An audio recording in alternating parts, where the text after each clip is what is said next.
How's it going, guys? My name is Zach with the Movie Castle, and today we're going to be talking about my Cube complete DVD collection and a series review. So a little bit of a review for each movie. Going to start off, obviously, with the first Cube movie. This is the Lionsgate Signature Collection, and below that you have the Signature. Now, this is, of course, just a print of a signature. I have, in my years of DVD collecting, found a few legitimately signed DVDs and Blu-rays, not much, and you always get excited when you see a signature like this, but then you pretty quickly realize it's just a print, which I wish they would say, like on the back or something, signature is just a print. So I do like Lionsgate Signature Series is a way for them to reprint some of their better movies and say, hey, these are good movies, you should check them out, and I do like that. But the idea of a fake signature is just one of those things that's always going to irk me as a collector, especially when I have some real signatures. So, you know, a good series, but anyway. Look at the back, you can see they got special features on this one, so, you know, commentary, interviews, deleted scenes, stuff like that. But if you open it up, despite being the signature series, it's still got the plain Lionsgate white with black text disc. Oh well. We saw one of these in my Return of the Living Dead complete collection, and yeah, they're really boring. I mean, at least you can see what's on the disc if you ever find it loose. The Saw movies actually have the opposite problem to this. Some of the Saw movies, the whole disc will be like a saw blade, and you're like, okay, which movie is this, though? Is this 1 or 2, or... but whatever. So at least you can read it. At least you can read the disc. It's Cube 2's. It's a Cube Signature Series. But even if it's a Signature Series, it's not gold or anything. You know, I think if it was Signature, you'd want to put something special on it. But oh well, just parentheses, Signature Series. But anyway, the Cube movies, you have a group of strangers. They all wake up in a cube, so...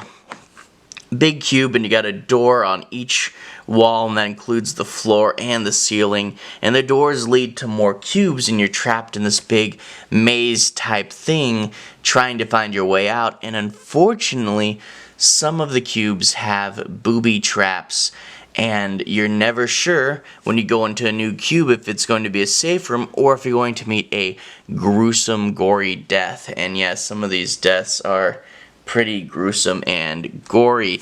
Eventually, the people in the cube wander through enough safe cubes that they find each other and form a little group, and they begin to discuss who they are, who put them there, and more importantly, how to get out.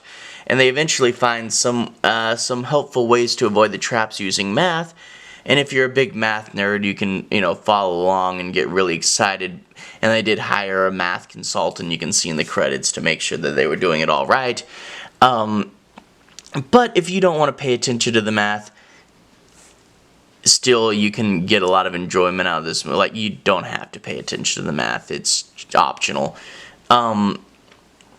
But yeah, there is a way and a system about it, which I really like. It's not just all, might be a booby trap. There's a system, there's numbers that help you avoid it.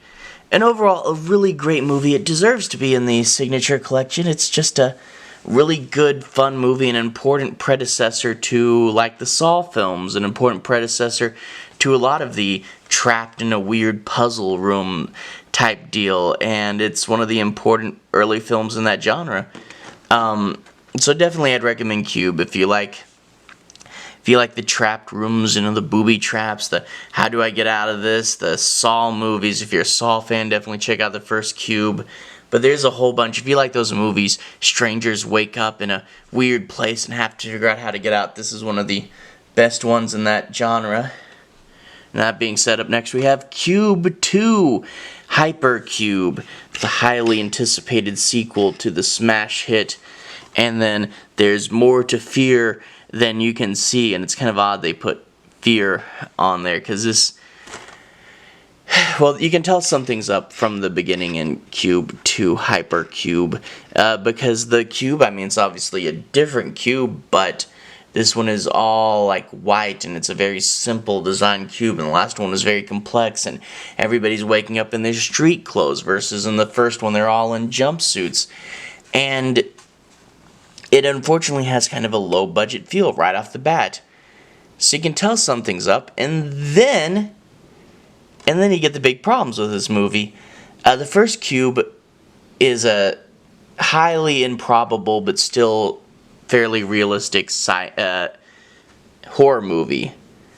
Cube 2 is a highly unrealistic unless society advances like thousands of years. It's an unrealistic, low-budget science fiction movie.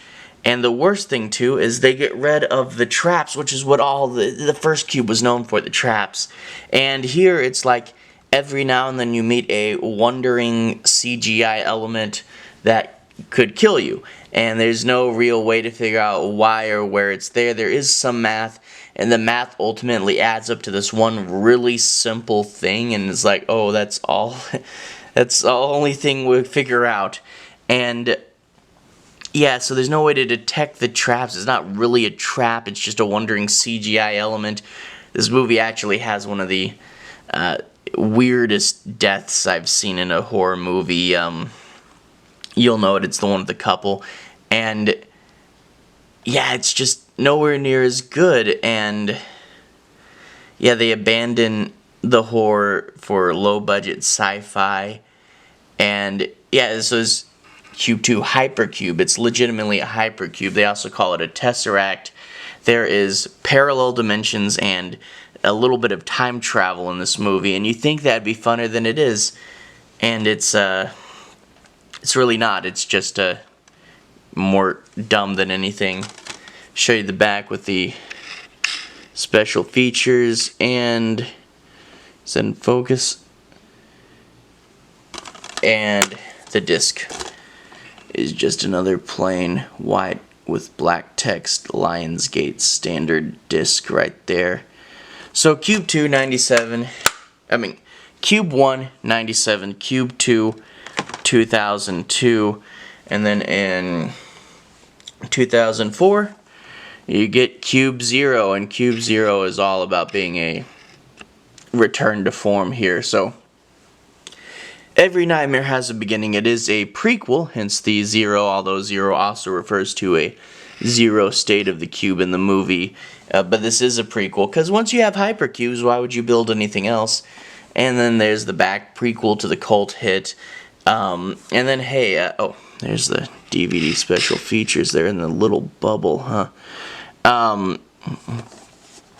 But you open it up, hey, Lionsgate is out of that boring disc art phase. It's just the cover art repeated again. The guy looking through the little circle there. But hey, we got disc art. Isn't that great? So Lionsgate's out of that, and they're actually putting disc art on. So Cube 0, it's definitely trying to get back to where the movies were. The traps are back. There's also hints. It's not numbers, they're letters this time. And there's ways to avoid the traps. The cube is grungy once again, which is great. And the traps are also back, which is great and definitely needed. So the grunge, the horror, the traps, they're all back. And in Cube 2 Hypercube, you got to see a little bit of the group that was, running the cube, but not much. And it didn't really tell anything. Cube 0, you get much more of them, but it doesn't ruin the mystique, because while you do see them, you only get to see like the lower level ones and a tiny bit of anybody up there. But you find out the lower level guys are kept in bad conditions, like the people who are actually in the cube. They're kept in horrible conditions. They're underground, hardly ever getting to go outside. And you see they're in this room with 4 desks, and 2 of the people are missing. And everybody at their desk has one hobby that they're allowed. So you got one guy who draws, and another guy who likes to play chess, and one of the people who's missing, he has a fish. And they get their orders through this elevator, and they don't really ever see anyone up there. And you get like food pills, and you get to see it's just a really interesting way. They could obviously just say, oh, they're an evil organization.